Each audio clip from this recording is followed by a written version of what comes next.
জীবনে চলার পথে অনেক মানুষের সাথে আমাদের পরিচয় হয়, বাট এরা সবাই কিন্তু আমাদের জীবনের শেষ পর্যন্ত থাকে না।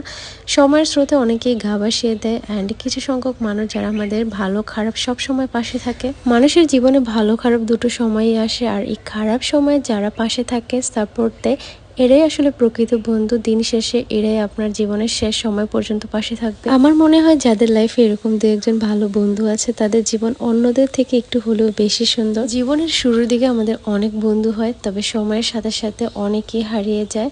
দিন শেষে যে 4 থেকে 5 জন বন্ধু থাকে, এরাই আসলে প্রকৃত বন্ধু। এরাই আমাদের জীবনের শেষ সময় পর্যন্ত আমাদের পাশে থাকে, আমাদের সাপোর্ট দিয়ে যায়। হারিয়ে যাওয়া সব বন্ধুরা খারাপ হয় না, এদের মধ্যে একটা সংখ্যক আছে যারা আপনার বিরুদ্ধে পিছনে কথা বলবে, অথচ একটা সময় কিন্তু আপনি তাদের জান প্রাণ ছিলেন। আসলে মানুষ যখন যেটা চায় সেটা পায় না, অন্যকে পেতে দেখে, তখন তার এমনিতেই জ্বলে। হঠাৎ একদিন আগে প্ল্যান করি আমরা চলে গেলাম নারায়ণগঞ্জ। তো যেহেতু লাঞ্চ টাইমে গিয়েছিলাম, প্রথমে আমরা লাঞ্চ করার জন্য চলে যাই সুলতান ডাইনে। আর সুলতান ডাইনে এত পরিমাণ রাশ ছিল যে আমাদের টেবিল শেয়ার করতে হয়। তো দেন আমাদের খাবার আমরা অর্ডার দিয়ে দিই। আমরা 999 টাকার 2টা প্লেটার অর্ডার করি, অ্যান্ড এই তো আমাদের খাবার চলে আসছে। এই কাচ্চিটা দেখলেই না চোখে একটা শান্তি লাগে। টেস্টের কথা না হয় পরে বলি, বাট আমাদের মুন্সিগঞ্জে যতগুলো কাচ্চি পাওয়া যায় সবগুলোর টেস্ট একই রকম, ডালে চালে মাখামাখি একটা খিচুড়ির মতো অবস্থা।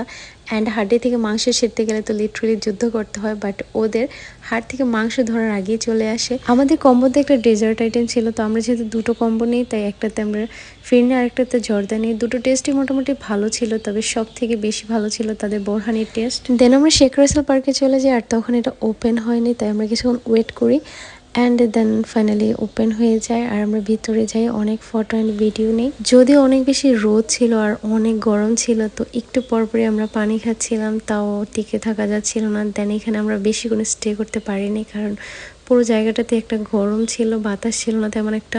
তোমার এলোমেলো চুলে আমার সাদা মনে হারিয়ে যেতে চাই কোন হুড়তলা রিক্সা।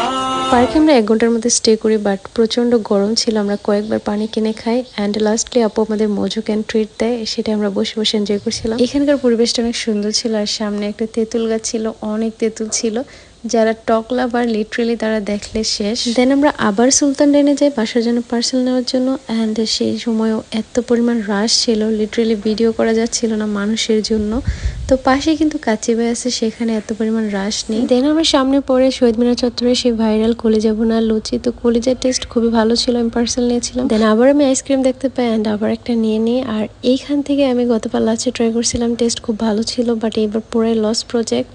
অ্যান্ড দেন লাস্টলি আমি ফ্রেশ আখের রসটা ট্রাই করে, এটা খুব ভালো ছিল। প্রচণ্ড গরম থাকে, অলমোস্ট সামনে যা ড্রিঙ্কস পড়ছে সবই ট্রাই করছি, অ্যান্ড দেন এই তো বাসায় চলে যাচ্ছি।